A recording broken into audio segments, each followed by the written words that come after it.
Hey, Ravings and Cravings here, otherwise known as Ruth Hartunian Allenbaugh, with a show brought to you by the Wyndham Economic and Community Development folks, foodie people and businesses from all over our listening area and beyond.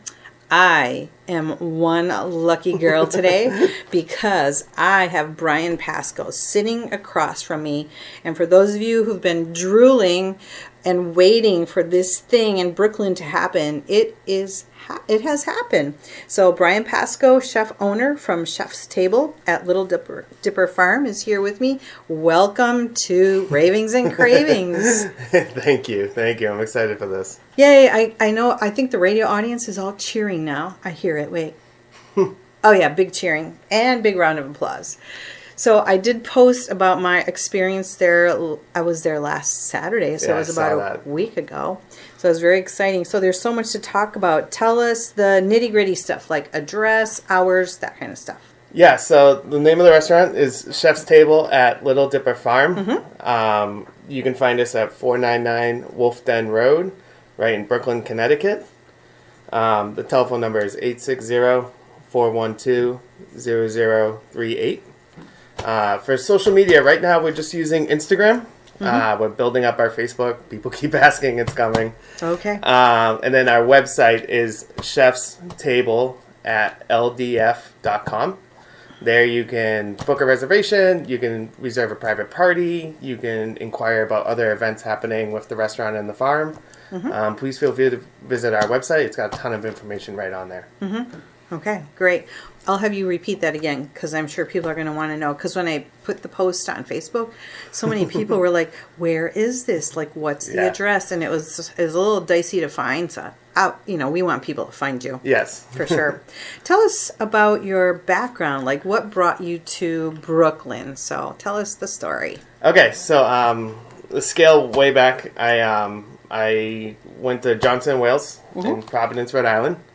I grew up cooking. It was something I always loved to do, and so I loved my first job. I was a dishwasher in a little catering place in my hometown of Haverhill, Mass. Mm-hmm. And he promoted me to the idea of going to school for it, and I went to Johnson & Wales. Wow. And then from there, I took an offer to take a job in San Francisco, and I fell in love with working in Michelin star restaurants. Wow. And making things from scratch and working with beautiful produce and proteins, and I just love restaurants. And after that time, I went into Boston, and as I was growing up and becoming a full operations leader as an executive chef, I fell in love with the idea of opening my own restaurant. And over that time, it took me left, it took me right. I missed meeting a bunch of different people and trying to get things on board with my vision and project. And a family friend connected me with a couple down here in Brooklyn, Connecticut.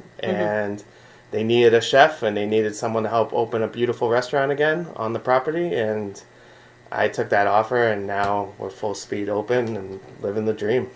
Yeah, and it is such, for anyone who's never been to this location, it's so bucolic. The farmland, the animals all around, the sunrise. Well, you're not there early in the morning for breakfast, but the sunset. We'll say the sunset, right? Yeah. And then, you get to enjoy the room that has a beautiful fireplace in there, and it's a beautiful setting.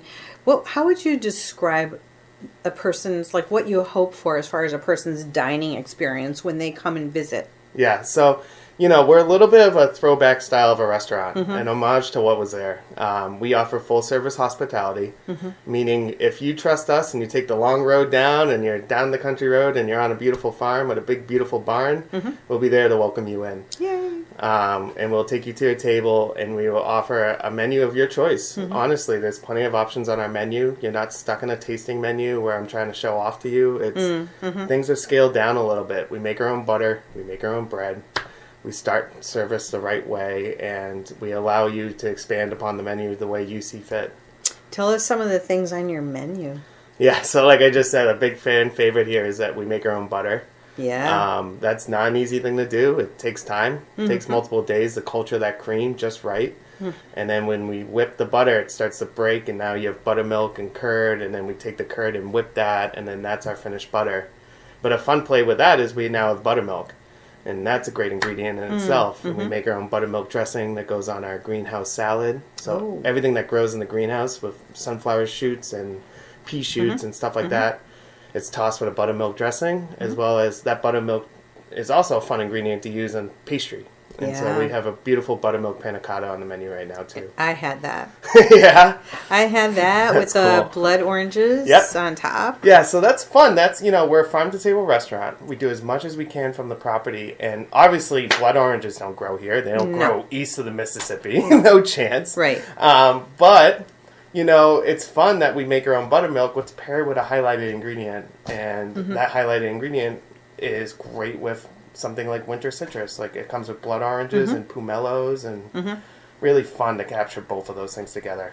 Well, and your butter is it's like silk in your mouth. It's so it's so creamy. It's not like the store bought. Yeah. Because it's softer. Yeah. And then you use that butter with some other things on your menu too. What else do you use that for? Yeah, so that butter goes into a lot of things. So cooking our steak. It's important to me that we cook a steak in a cast iron pan. We do it to order, and it's a little bit old school. It's just salt, black pepper, let it rest, sear it properly, and then baste it with our butter, and then allow it to rest again. I think the people at the table near us they had that, and they posted on Facebook saying, "Hey, we were the people who were by you." That. And I was like, "Why didn't you share?" Yeah, pass your plate. A lot of people come in and get the steak or a duck. We have a beautiful Rohan duck dish, and again, that's kind of like an homage to what was there before. People are asking me, they're like, "Chef, please bring duck back." All the people I met out here, they're like, "I can't find duck anywhere," and I'm like, "I'm so happy to be here. Let's go." Yeah, so I love cooking it. Well, and I was also looking at things like your blueberry dessert. Tell us about that. Okay, yeah, so the blueberry buckle. Yeah. That thing's been following me around my whole career.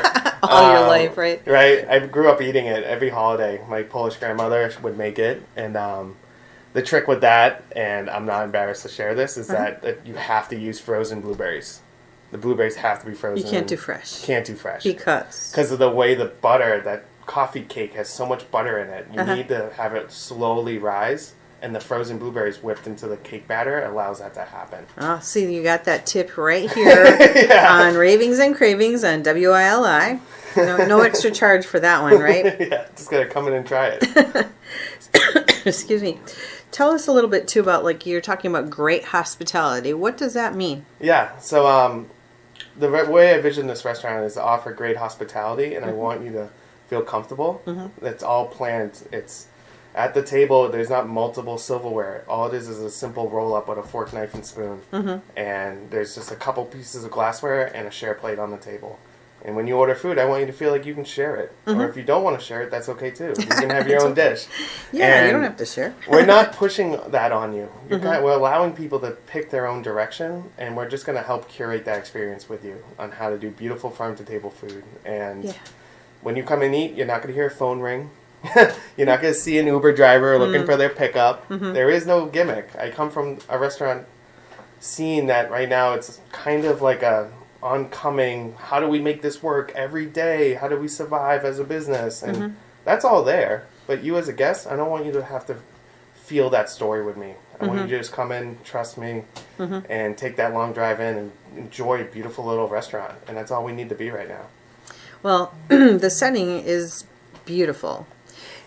And it's beautiful enough for a special occasion, but it's also beautiful enough for just come and eat. Yeah, totally. I mean, it's like from one end of the spectrum to the other. It can be basically whatever you want it to be. Yeah. Right? So it's not just for certain occasions or whatever. It's just everyday people eating food. Yeah. Good food. Definitely. And it's, it comes from the farm and still does, even in the dead of winter. Oh, yeah. Now, how does that work? Like, a dead of winter. So I know that you have Sarah on board. Yep. So what does she do and how does that work? Yeah, so Sarah's great. Sarah Anderson Mooney. She's, I'm inspired by her work every day. And even in the winter, we still have cabbage. We still have Brussels sprouts. You're And it's- getting that in the winter? Yeah, because it's all about how you store things. So these things were grown on the property. Okay. They were in a wheelbarrow, and they made it into my refrigerator. And then it's how you wash it. Just like my kitchen, right? Yeah. You just wheel it right in. You'll be amazed if you keep things at a close circle in terms of how it's grown and how it's made and how it's served. Perishable things will last so much longer. Mm-hmm. And I'm amazed by that. I'm inspired every day by seeing what this produce can do and how it lasts. And it's not just, get ready. We have a ton of beets about to hit the menu right now. I love beets. Right? And I love beets too. And we even have some, we did some cool things with corn right towards the end of September and the beginning of October. We got this creamed corn and lobster ravioli dish that's about to come out right around Valentine's Day, so I thought that would be perfect. We're looking forward to it. I want to do a creamed corn dish right in the middle of winter. Are you, how far in advance are you taking reservations then? We're open. We're open taking reservations all the way till next fall. Are you kidding? Yeah. You can find us on our website and make reservations or opentable.com. Yeah. All right. There you go. Tell us, I'm curious. What's the difference between what you really loved eating as a kid and what you love eating now as an adult? Any difference? Interesting. Okay, cool. So as a kid, one of my grandmother's favorite little techniques was she loved onion soup mix, like the spice. Oh, yeah. Like that dehydrated root Absolutely. vegetable, onion, and garlic powder. I love your grandma. I just love your grandma. She's awesome. Where is she? I know. She's loving this restaurant. I can promise you that. She would use this dehydrated onion soup mix in almost everything she made. I'm like, how do all these things are different, but they taste the same? Like the onion dip with the chips, the roasted root vegetables, the roasted chicken, Meatloaf? Yeah, meatloaf. Yes! She did a Salisbury steak, which was her signature. So I take that onion soup mix, and I'm trying to make our own right here on the farm. So I dehydrate onions and garlic and some carrot peels. Oh, you make your own. And we're trying on it right now. I'm still trying to figure it out. But that spice I love using that spice almost in anything. Like our bluefish pate, the secret there is that onion soup mix spice, and we fold that into the cream cheese and sour cream. Ooh. Yeah. So, if you need anyone to, test things for you, yeah. Brian, I'm here for you. Okay. I just want you to know that. And I have a very refined palate. Yes, awesome. And I'd be happy to contribute. Believe me. Would you fast forward that and say that would be, your favorite now? So, the onion soup. But it has metamorphosized. Exactly. Now it's just a favorite flavor profile. Well, let's say it's my favorite dish from when I was a kid. No, but it's that muscle memory of just what that flavor is to me, and I love applying that in different things. Mm-hmm. Is there anything you don't like to eat? I don't like to eat. Whoa, great question. Yeah, bad chicken, man. Bad chicken? What's bad chicken? Just poorly raised and slaughtered and taken care of. Conventional chicken. Such garbage. I love chicken. When I first had real pasture raised chicken, that was properly maintained and slaughtered and all that was an epiphany to me. I was like, no wonder there's so many classic French dishes where all it is mirepoix, onions, carrots, celery, a little garlic, and then chicken, and then water, and now you have the base recipe of something magical. Yeah. It's wow, this is chicken stock. This is a foundational element to a cuisine. So that's how I feel. I feel bad chicken just makes me sad. Funny story. I give piano lessons, and I don't mind bartering. Yeah. And one of the families gave me a chicken for a Christmas gift. One of their own frozen, and one that was free range, and that was fed well. And that thing was twice as big as a chicken, maybe even 3 times as big as what you'd see in a store. And I baked that baby, and I was like, when does the meat ever end? It's so good. It tastes better. So many things are good about it. And I was like, I'll work for chicken. Yeah, good right? for good chicken, right? Yeah, exactly. It's a beautiful ingredient. So bad chicken is on your list, huh? I just can't do it. Well, since this interview is going to roll before Valentine's Day, do you know what you have on your menu for that day? Yes. So we're going to do a special pop-up that night. Valentine's Day is on a Tuesday. Okay. So that's going to be a fun one for us. We're going to just open the restaurant just for people reserving for Valentine's Day. Mm-hmm. We're going to have a 5-course tasting menu. And like I said about sharing food, I want that to be a special thing. But I think we play into the holiday where you and your special someone can come in, each have your own plate, and you can decide what's your favorite dish and how we get through a tasting menu. I would love to share with them. So we're going to do some pastas. We're going to have a lobster ravioli with brown butter, sage, and a little bit of that cream corn we were just talking about. Sure, sounds good. I picked up this beautiful, I went down to Firefly Farm right in Plainfield by Mohegan Sun, and I got some local beef heart. So we're going to do some beef heart bolognese. Are you kidding? Yeah, I can't. It's, you got to put your heart into it, right? that is quite the play. So, yeah, that will be our main sounds on awesome. the tasting. So only people here right now know about that, but we're going to have our tasting menu, and it's going to be special. Well, by the time this goes out, there'll be a lot more than 3 people who will know about it. Tell us again the name of the name of the restaurant, your address, and your hours. Get the details in one more time here. Yeah, so we are Chef's Table at Little Dipper Farm, right in Brooklyn, Connecticut, 499 Wolf Den Road. Our number is 860-412-0038. You can find me on my website, chefstable@ldf.com. There you can place, if you have a special party or if you want to know what the menu is or any kind of other special events happening with the restaurant, you can find it right there on my website. We are open Thursday through Sunday, 4 p.m. to 9 p.m. is our last reservation. You can come in, we can be a walk-in, or we can make this a reservation and make it something else. It's totally up to the guest. And we look forward to having people in. Stay tuned for the summer. We're looking to add an additional night and operating hours. So we hope to expand as we get into the summer and fall and get out of this winter, which we're excited to. I was eyeing those picnic blankets thinking of charcuterie on the lawn. And yeah, it's coming. So we're working directly with the farm and all the special events that the farm has planned. And we are licensed to take care of any kind of special event, larger and corporate events and weddings and all that fun stuff. We can have it right there on the farm. Oh, so people can book you for that too? Oh yeah, we already have a ton of inquiries for like bridal showers and baby showers coming towards the end of spring. Okay, and great. you can find all that information right on my website. It's on the website. Okay. How do you come up with what you put on your menu? Where does that come from? A lot from my background. A lot of dishes that have inspired me throughout my career. A lot of chefs I think about who I've worked for.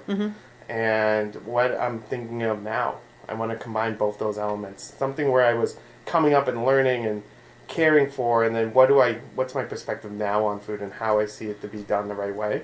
And then the ingredients themselves inspire me. Like I just said about this beef heart that we're having for the bolognese on Valentine's Day. You can't just get a great beef heart anywhere. That's not the easiest thing to source. And you kind of have to know the farmer. Like you have to really know the farmer, and you have to trust the process and trust that beautiful ingredient, and I can't wait to just start cooking with it. Well, how do you find your farm connections around here? Like, you're not a local guy, are you? I'm not a local guy, but I've worked with a ton of local farmers, either in San Francisco or in Massachusetts. There was a time in my life where I thought about buying a farm. I was like, what's going to come first, the restaurant or the farm? And then in this case, the restaurant did. So I understand the local farmer. I really do. And I care for that person, and I care for how they raise things, and I trust them, and so I want to organically meet with farmers and connect with them. I have plenty of them on my phone now, and I just want to expand my network. So if you're a local farmer out there and you want to showcase your produce or protein on my menu, I cannot wait to have that moment. Well, we do a thing here in town, I believe it's this month coming up pretty soon, called Know Your Farmer. Oh, cool. And it's a bunch of farmers who come together and in like a open to the community, and people can talk to them. And I should tell you I'll find the date of that. Yeah. And then I think about people like Chris. I think it's Chris DeCarly. He has that app that where he can where you can find farms and where you can find what you want, and you can even find if the farm has anything on hand, because inventory is what you may be looking for. We have a lot of really creative people here, and during COVID, I dug up my front yard because I didn't do a CSA, but I was like, well, I need to eat and I don't want to go to the grocery store, so what's the next option? And I was like, well, I don't have any grass up there anyway, so it doesn't matter, right? What are some plans for the future? What are you hoping for? So in the future, we're hoping to expand. Right now, we are a 36 seat restaurant. As we get into spring and summer, we're going to open up the rest of the barn, and we're going to have a bar, and we're going to have some really cool bar seats and areas and sections of the barn where people can have their own little corner and have their own little special table. That building just lends itself Yeah, to that. exactly. And we have a big stage. We're hoping to do live music, so stay tuned for that. And then also we're hoping to open this little farmer's market right off the front of our building, so you can daytime hours. We're still working on those exact hours, but we're hoping to have a little farm stand, more like prepared goods, like a farmstead product that we create right here on the farm. Like the beautiful butter you have at the restaurant at night. Yeah. You can buy that by the cup, pound, pint, whatever you want, and we'll have it served right there at the marketplace. Would people have to order something like that ahead of time? Because I could just see that like running out just so fast, right? Yeah, we'll keep up. Can you do that? Yeah, right now you can't, but we do have plans for selling that more as a retail item. And that will be a great presentation of the farm because we would produce great items and think of like a beautiful tarragon butter or some kind of rosemary butter. And we're fooling around with black garlic right now, so we're going to have this really interesting black garlic kind of butter. And those are all things we curate right here on the farm. You could use that purple ube thing and have purple butter even. Yeah, there you go. I'm going to write that down. Write that down. All right. I love ideas. I am in love with ideas. So I'm curious, when you're too tired to cook because like you're cooking for like days on end, right? Yeah. And you're trying to please all these people who are hungry. When you go home at the end of the day and you're too tired to even do anything, what is your go-to? Ooh, great question.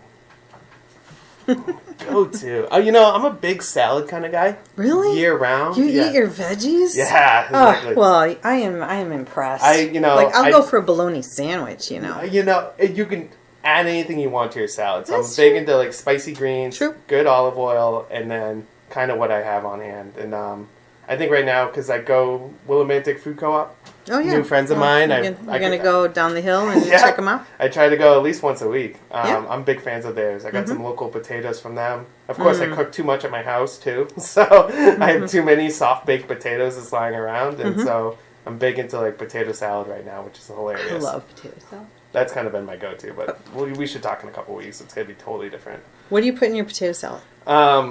So... Again, that dehydrated onion soup mix. Oh, are you? You put that in there? I put that in everything. Oh my gosh! I love that. That's a game changer. That's a great classic umami flavor that harkens back to some like. But you got to let it sit because it's dehydrated. Otherwise, it's crunchy. You make a powder. It's a fine powder. Do you mortar and pestle it, or? Yeah, exactly. Yeah. Ah, there we go. Yeah, so you take that and make a fine powder. In the restaurant, we get a little fancy. We actually pass it through a sieve. Okay. So it's super fine. You will never, texturally, you will never know it's there. What else you put in there? Lots of red onion. Okay. I love a fine diced red onion, raw, fold into the potato, mayonnaise, and that secret onion soup mix. Do you have a loyalty to a certain mayonnaise? Like, not all mayonnaises are created equally, as we know, right? Yeah. It's tough to find it in the store, but you can find it online. Duke's mayonnaise. Duke's. Do they have it at the co-op? You might have it. You might have it at the co-op. I wonder. We'll have to see, huh? Duke's mayonnaise. It's southern style. It has a little bit more apple vinegar than you expect. Oh, that's nice. And so it has a nice little kick. More bite. Yeah, exactly. It's a little sharp. It's on the sharper side, but it's great. So you don't put celery in? No? Sometimes. It's not a fixture. Hard-boiled eggs? Oh, yeah. If I have that on hand, that's such a good call. And then, how about pickle relish? No. On the pickle. Got to draw the line somewhere, huh? Okay. And this is me at home. Okay. Yeah. Let's talk while I'm at work. Yeah. While we're real cooking. Yeah. Wow. Well, I am like hungry, and I'm not going to be eating anything anytime soon. I am so grateful, Brian, for your time.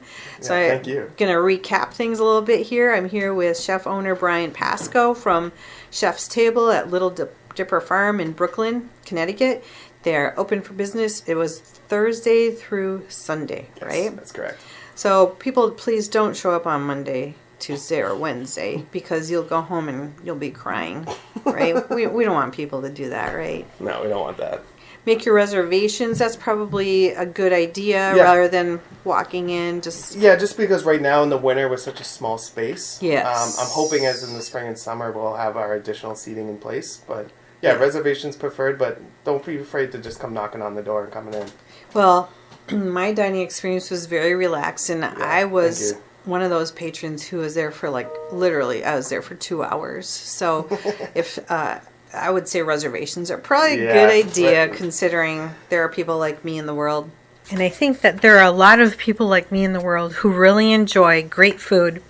And I would say that Chef's Table at Little Dipper Farm in Brooklyn, Connecticut qualifies as a great place to go for a meal. So with that, I'll sign off. Thanks for being with me, Brian. And we'll see you guys next week on Monday, 5:05 p.m., Ravings and Cravings, here on Good Company, WILI.